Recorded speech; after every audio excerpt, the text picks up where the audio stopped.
So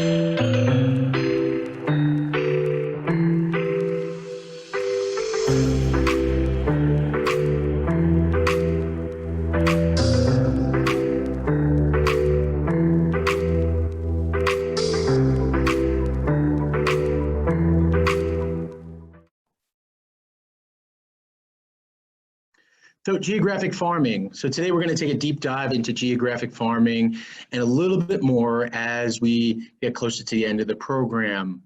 So expect today, to start from the very basic and then lead up to something a little bit more intermediate. And then expect that there'll be a follow-up class to this to get deeper into digital geographic farming. We will touch on that towards the end of this program today. And we'll also be touching on how to increase your return on investment through this program as well. So know that you are free to ask questions in the chat box as we go along, but know that we will cover your questions at the end of the program. So good morning, all of you.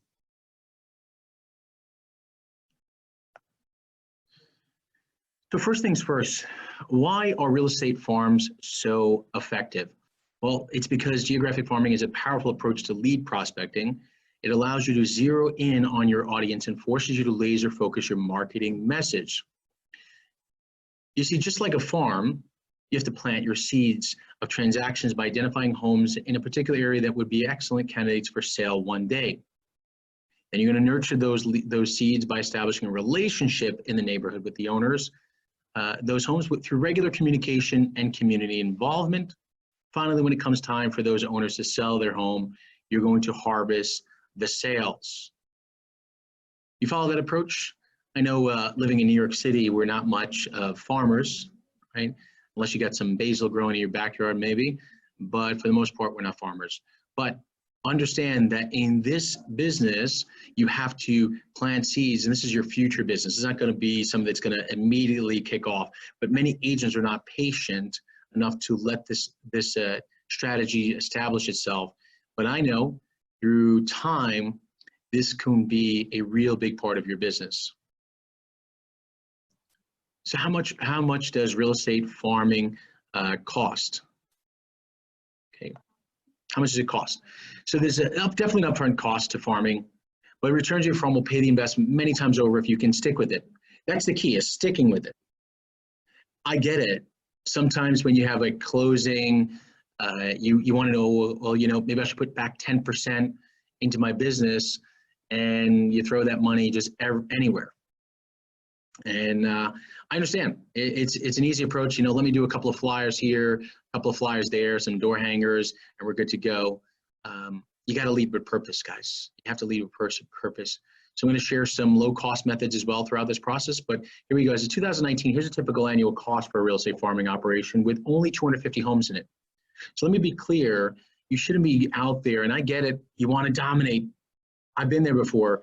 I used a company, I won't mention their name on this call, that I spent about $40,000 over a 6-month period because they told me that the farm area was going to sell out, and they seemed to have all the data. And it was a massive area. Well, guess what? My experience is that there wasn't enough consistency. They didn't have the budget really, even though $40,000 is a lot of money.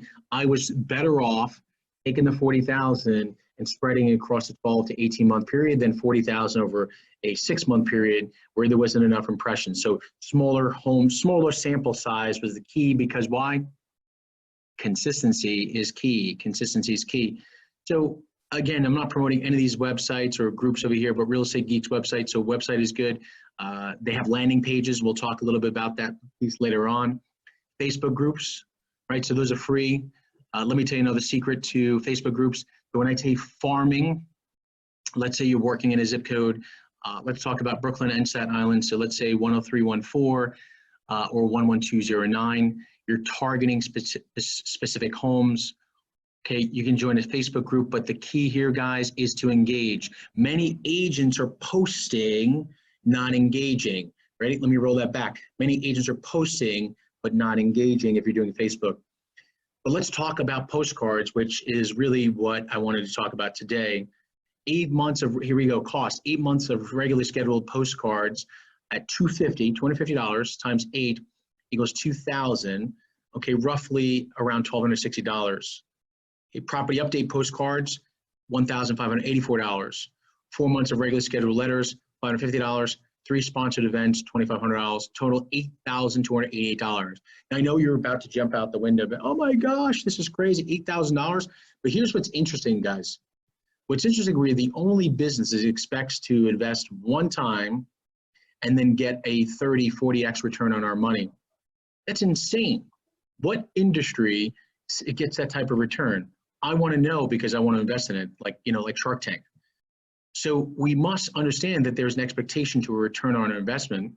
And by the way, the big return is the compound effect of this, right? So as you build enough impressions and the consistency, there's going to be the compound effect of the people telling other people just about you. So we're going to go deeper into this. I just want to kind of initially say, well, what does this cost?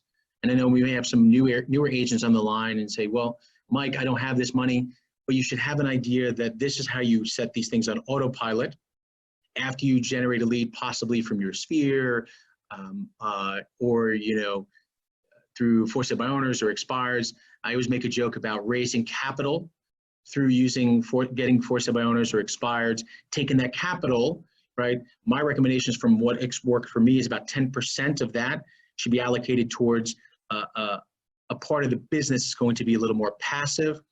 So this way you're putting that money aside, setting it on autopilot, and that's another funnel for your business.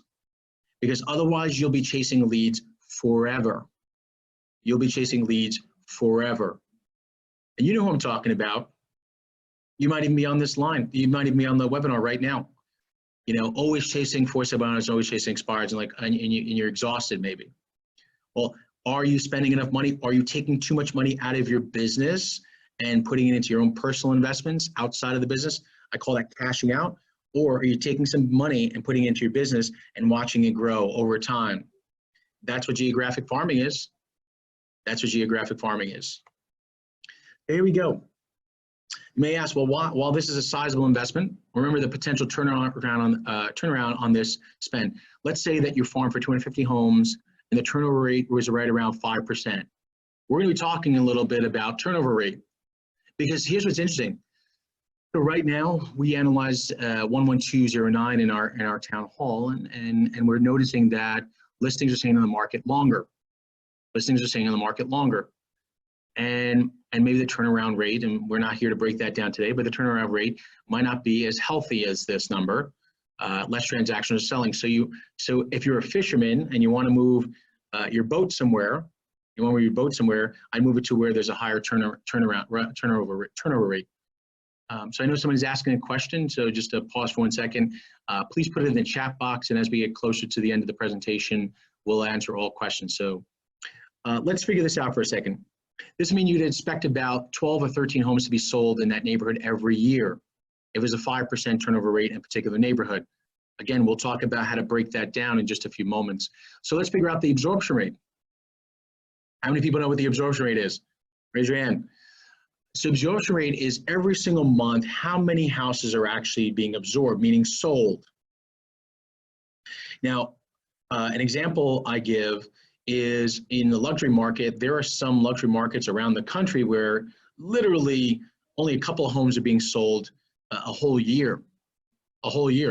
So you need to know your investment. So if you're chasing only, let's call it 10 homes in a particular neighborhood that sell a whole year, and those 10 homes, let's say the commission, let's call it $20,000. So it's a total commission available for those homes. Projected commissions about $200,000 for the year, and your investment of marketing is going to be $100,000, and you have other competitors also investing and trying to chase these opportunities.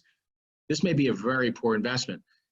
So you got to look at absorption rate. How many actual houses are selling in that particular neighborhood? These facts matter because many agents just don't lead. They're not leading their business. So they're not putting stuff in front of them. They don't create a plan. They just say, you know what? I live in 10314, so I'm just gonna send some postcards out. I'm gonna knock some doors, give some people some gifts. Well, guess what? Got to get the data, guys. Now, maybe you're a veteran agent on this line. You say, well, Mike, I've gotten these leads. I've heard this before. but are you making as much on the money invested? You can lead by using data. So here we go, guys. Finally, let's assume that the median price point, this is what I was mentioning before, of homes in that neighborhood is 250,000. Let's keep it simple.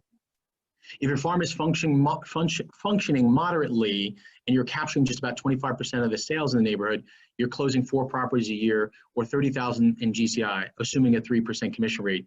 So you invest $8,000 to make $30,000. Who would like to do that? See, many agents will say, well, if I invest 8,000, I'll expect to make 100,000. Well, I don't know, maybe you should watch Shark Tank and see what the margins are in there. $8,000 to make $30,000 all day long, guys, all day long. So let's look. Let's see. This is what we mentioned before. See the pie graph to the left? You know, 30% on a website. So this way there's a landing page. People can go see you. They can go see you. Don't you want to have somebody go see you? Property update postcards, monthly postcards, and then letters. So these are just some of the things that are really, really important to getting your business going.